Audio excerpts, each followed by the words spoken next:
এই যে ভদ্র মহাশয়টিকে দেখছেন, এর জন্যই কিন্তু আজকে একটা নতুন কাজে যাওয়া। আজ কিন্তু ওর অন্নপ্রাশন। তোমরা তো জানোই আমি অ্যাজ এ মেকআপ আর্টিস্টের কাজ করি। চলো তাহলে প্রথম থেকেই শুরু করি।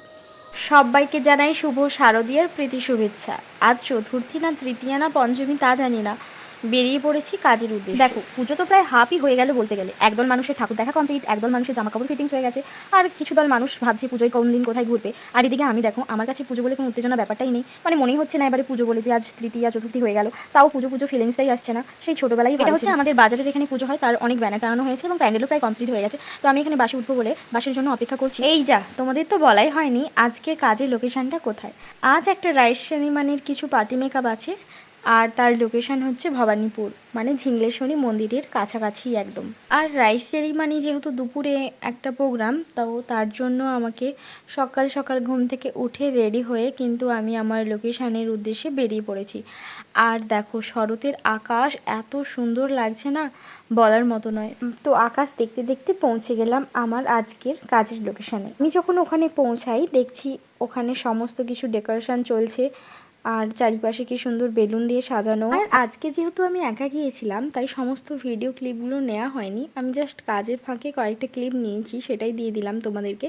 তো দিদি একদম চেয়েছিল যে একদম সিম্পল একটা ম্যাট লুক, যেহেতু এটা একটা ডে। দেখো এত সাজগুজ সবটাই একে ঘিরে। ওই দিন একটা মায়ের কত দায়িত্ব থাকে সেটা তো বুঝতেই পারছো তোমরা। তো তাই দিদি চেয়েছিল একটু তাড়াতাড়ি করে দিদিকে যাতে রেডি করে দিতে পারি। তো দিদিকে তাড়াতাড়ি করে মেকআপ করে ছেড়ে দিয়েছি। আর এটা হচ্ছে দিদির পুরো লুকটা। তো আমি এখানে কোনো লাইট নেই, জাস্ট এমনি প্রকৃতির যে আলো হয় ওটাতেই তুলেছি। আর সঙ্গে সঙ্গে দিদির বাড়ি আরেকজন দিদি, উনিও আমার কাছে একদম সিম্পল একটা মেকআপ লুক নিয়েছিলেন। তো ওনাদের কয়েকটা ছবি তোমাদের সঙ্গে শেয়ার করলাম। আর কোনো ভিডিও ক্লিপ ছিল না, যেহেতু আমি একা ছিলাম, তো পুরোটা হ্যান্ডেল করতে একটু কষ্ট হয়েছে। তো দিদি আমার কাছ থেকে চেয়েছিল একদম সিম্পলের ওপর মেকআপ। আর সেকেন্ডে যে দিদি ভাইটা ছিল উনিও কিন্তু একদম সিম্পল, মানে যাতে উনি মেকআপ করেছেন যেন এক ফোঁটাও না বোঝা যায়। তো এরকম নো মেকআপ লুকই আমার কাছে চেয়েছিলেন। তো আমি সেটাই করার চেষ্টা করেছি। তো ওনাদের খুব পছন্দও হয়েছে আমার কাজ। তো কাজ কমপ্লিট, তারপর আমাকে বললো চলো ফুচকা খেয়ে আসি। তো জানোই তো মেয়েদের জাতীয় খাদ্য হলো ফুচকা। তো ফুচকাকে কি আর না বলা যায়, তো খেয়ে নিলাম। তারপর ছিল পকোড়া আর কফি। কফি তো প্রচণ্ড ভালো লাগে, তো সেটাও খেয়ে নিলাম। তারপর আর কি বাড়ি ফেরার জন্য অপেক্ষা করছি। আমাকে একটা কাকু ওখানে স্ট্যান্ড পর্যন্ত ছেড়ে দিয়ে আসবে বলছিলেন, তো ওনার জন্য। তো এর ফাঁকেই দেখলাম অনেকজন গেস্ট ওনাদের আসছেন। তো আমি এখানে ছোট্ট করে একটু ক্লিপ নিয়ে নিলাম। আর দেখো এই যে পুচকে মহাশয় কীভাবে আমার দিকে তাকিয়ে আছে, কত কিউট একটা বাচ্চা, মানে এত শান্ত, কি বলবো, কোনো রকমের কান্নাকাটি নেই, অচেনা চেনা কোনো ব্যাপার নয়, যে নিচ্ছে সবার কাছেই চলে যাচ্ছে। খুব ভালো লাগছে আমার কিন্তু। তারপর একটা খুব ইন্টারেস্টিং জিনিস দেখলাম। আচ্ছা, আমি এটা বুঝতে পারি না, খাওয়ার সামনে ক্যামেরা ধরার মানেটা কি? মানে ওনারা কি ক্যামেরায় এটা বন্দি করতে চাইছেন যে কে কতটা পরিমাণে খাচ্ছে, না কে কি খাচ্ছে, না কারা বিনা নিমন্ত্রণে এসে খেয়ে যাচ্ছে? এটা দেখার পর হাসবো না কাঁদবো কিছুই বুঝতে পারছি না। আচ্ছা, ফটোগ্রাফাররা কেন এটা করে কেউ কি জানো? যদি জানো আমাকে বলো। তারপর আর কি খাওয়া দাওয়া কাজ সব কিছুই শেষ করে এবার বাড়ি ফেরার পালা। আমি ওই দিদিদের লোকেশানে পৌঁছেছিলাম 9টার দিকে। তো আমার কাজ কমপ্লিট করতে প্রায় 12টা সাড়ে 12টা বেজে গেছিলো। তারপরে দেন খাওয়া দাওয়া করে আমার বাড়ি আসতে পুরো 1টা বেজে গেছে, মানে দুপুর হয়ে গেছে।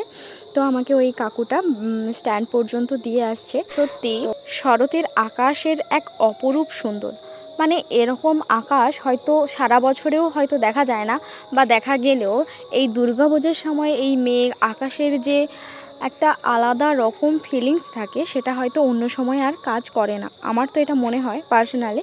চারিপাশের আকাশটা এত সুন্দর লাগছে, যেন মনে হচ্ছে সব সময় আকাশের দিকে তাকিয়ে থাকি। এত সুন্দর ওয়েদার, তার মাঝে মাঝে আবার বৃষ্টিও পড়ছে। এই দেখো না পেছনের মেঘটা কত কালো হয়ে গেছে। আমার এই ব্লগটা তোমাদের কেমন লাগলো অবশ্যই কিন্তু জানিও। টাটা।